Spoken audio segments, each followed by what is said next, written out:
आज आपण बनवणार आहोत व्हेज पुलाव।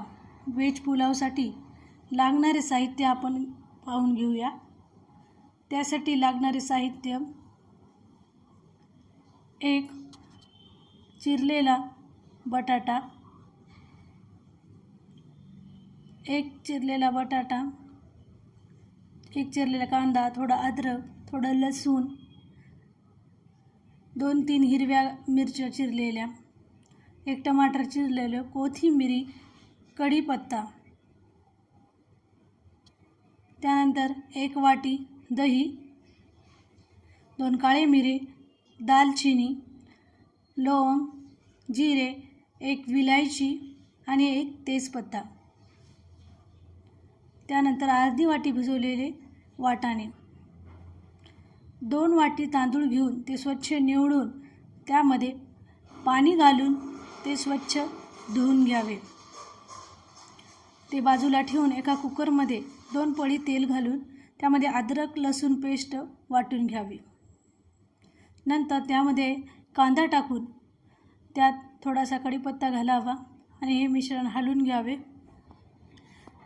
त्यामध्ये हिरव्या मिरच्या घालाव्या आणि हे सर्व मिश्रण चमच्याच्या सहाय्याने हलवून घ्यावे। त्यात 1 तेजपत्ता टाकावा, थोडीशी काळी मिरी, लवंग टाकावी,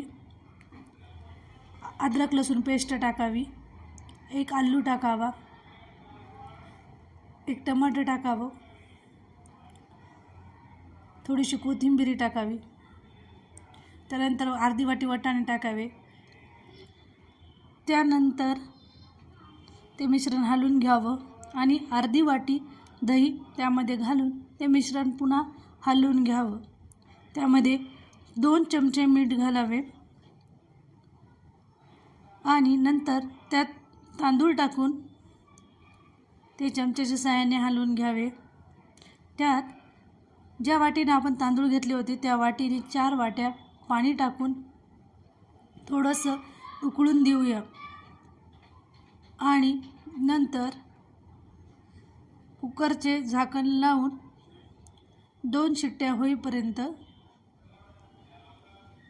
गॅस चालू ठेवूया। त्यानंतर गॅस बंद करूया आणि कुकर थंड झाल्यानंतर झाकण काढून भात कसा झाला आहे आपण पाहूया। आपला व्हेज पुलाव हा परफेक्ट झाला आहे। सुंदर असं व्हेज पुलाव तयार झालेला आहे। टेस्टी पुलाव नक्की करून पहा। धन्यवाद।